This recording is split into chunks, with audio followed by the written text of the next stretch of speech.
ఈ చైతన్యమైన ప్రాంతంలో ఎదిరించి నిలబడ్డాడు మునగాడు. ఆధిపత్యాలకు వ్యతిరేకంగా నిలబడి కొట్లాడిన గడ్డ ఇది. ఈ సంస్కృతిని మొత్తం సర్వనాశనం చేసి ఒక విష సంస్కృతిని నోటికొచ్చింది మాట్లాడి వాటిని పోస్టు చేయించి ఏం పైశాచిక ఆనందం అని నేను అడుగుతున్నా అధ్యక్ష. వాళ్ళు తిట్టిన తిట్లకు నా పేరు తీసి మీ పేరు రాసుకోండాడా? మీకు అన్నం తినబుద్ధి అవుతుందేమో నేను చూస్తా. తెలంగాణ రాష్ట్ర ముఖ్యమంత్రి అయితే బలహీనం అయిపోయినట్ట అధ్యక్ష? అట్లా అనుకుంటురా? ఓపిక పట్టిన అధ్యక్ష, నేను మర్యాదకుంటున్నా. మీకు ఎంతమంది ఉన్నారో తెలియదు. నాకు చికాకు వచ్చిందని తెలిస్తే లక్షలాది మంది పిల్లలు రోడ్డు మీదకి వచ్చి బట్టలిప్ప తీసుకొడతారు అధ్యక్ష ఒక్కడినొక్కడిని. నేను వద్దంటున్నా కాబట్టి, చట్టాన్ని గౌరవిస్తా కాబట్టి, చట్టాల పట్ల శాసనాల పట్ల ఈ భారత రాజ్యాంగం పట్ల మాకు సంపూర్ణమైన విశ్వాసం నమ్మకం ఉంది కాబట్టి ఏమనుకుంటూ ఊరుకుంటున్నాం అధ్యక్ష. అది మా చేతగాని తనం కాదు.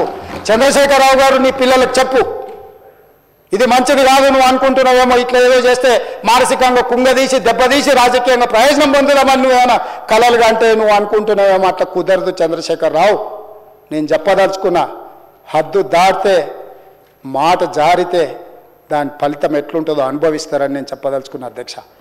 పదవి ఎంతకాలం ఉంటుందని కాదు, ఎట్లా ఉన్నామనేదాన్ని నేను లెక్కగడతా అధ్యక్ష. ఆత్మగౌరవం చంపుకొని పదవి కోసం లాలూచిపడి దిగజారే రాజకీయాలు నేను చేయను అధ్యక్ష. ఉన్నంతకాలమే ఉంటా, నిటారుగుంటా, నికార్సుగుంటా. ఏది పడితే అది మాట్లాడితే ఇక నుంచి ఊరుకొని నేను చెప్పదలుచుకున్నా. మీరు అనుకుంటున్నాం ఏది పడితే అది బాగా మాట్లాడితే చెల్లిపోద్ది, లేకపోతే కోర్టుకు పోతే బెయిల్ వస్తుంది, లేకపోతే ఈడిపోతే అది వస్తుంది, ఆడిపోతే ఇది వస్తుంది, మానసికంగా మమ్మల్ని దెబ్బతీసి ప్రయోజనం పొందాలని. అవసరమైతే చట్టాన్ని సవరించే పని అని చేస్తాం. ఏం భాష అధ్యక్ష? ఒకసారి మీరు చూడండి అధ్యక్ష. ఆడపిల్లలు ఆ రకమైన భాషను వాడి ఆడపిల్లలే వాళ్ళ ప్లాట్ఫామ్లలో పోస్టింగ్ చేస్తే ఇది మంచిదా అధ్యక్ష? ఏం ఇట్లాంటి సాంప్రదాయం ఎప్పుడైనా ఉందా అధ్యక్ష? తెలంగాణ ఉద్యమం సందర్భంలో కూడా అంత పెద్ద ఎత్తున భావోద్వేగాలు ఉన్నప్పుడు కూడా ఇలాంటి భాషా ప్రయోగం జరగలేదు అధ్యక్ష. ఇదెక్కడి వింత పోకడలు, పైశాచిక ఆనందం అధ్యక్ష. వీటిని క్షమించే సమస్యనే లేదు అధ్యక్ష. నేను స్పష్టంగా చెప్పదలుచుకున్నా. చంద్రశేఖరరావు గారు వినండి, మీ పిల్లలకు బుద్ధి చెప్పండి. ఇలాంటి సాంప్రదాయం సంస్కృతి భవిష్యత్ తరాలకు ఇవ్వదలుచుకోలేదు. దీన్ని ఇక్కడనే పాతరేయదలుచుకున్నా. ఉప్పు పాతరేస్తే ఇట్లాంటి సంస్కృతిని మీరు ప్రోత్సహిస్తే ఎవరిని వదలను. ప్రజాస్వామ్యయుతంగా ప్రతిపక్షంగా మీరు మాట్లాడండి, చెప్పండి, విమర్శించండి. దాన్ని సరిదిద్దుకోవడానికి మా ప్రభుత్వం సిద్ధంగా ఉంది. గౌరవిస్తాం. భారతీయ జనతా పార్టీ కూడా మా ప్రతిపక్ష పార్టీ. వాళ్ళ కేంద్రంలో అధికారంలో ఉండరు. ఆ అధికారాన్ని మన రాష్ట్రానికి ఉపయోగించేదానికి చేస్తున్నాం.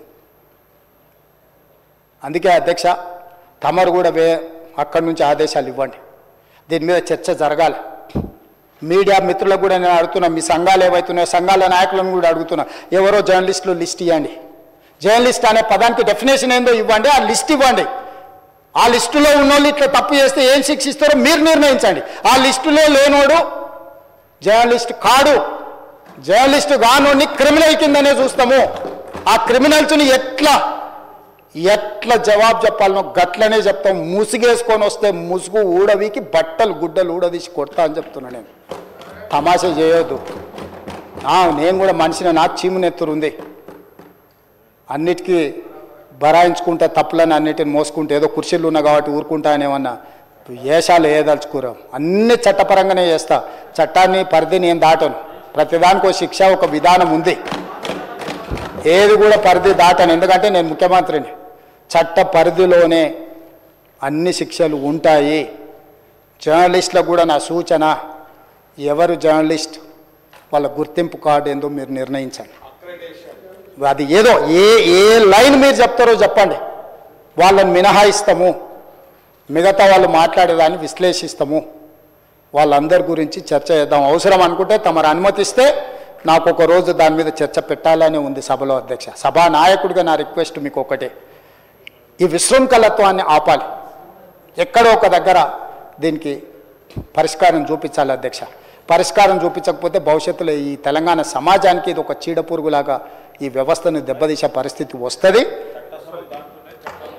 దానికోసం చట్టసభలు, కరెక్ట్ శ్రీధర్ బాబు గారు చెప్పినట్టు, దీనికి చట్టసభలే ఉన్నదే చట్టాలు చేయడానికి. దానికి చట్టం చేద్దాం. ఒకసారి తమ నేతృత్వంలో ఆదేశిస్తే లెజిస్లేటివ్ అఫేర్స్ మినిస్టర్ గారు జర్నలిస్ట్ సంఘాలను కూడా పిలిచి, అదేవిధంగా ఐఎన్పిఆర్ మినిస్టర్ గారు కూడా నా సూచన, మీరు పిలిచి కూర్చోబెట్టి మాట్లాడండి, ఇది చర్చ చేయండి. దీన్ని వదిలేసి ఊరుకుంటే ఎవరినో ఒకరిని అన్నారని కాదు, ఇది ఎవరినన్నా మనల్ని అందరిని అన్నట్లనే.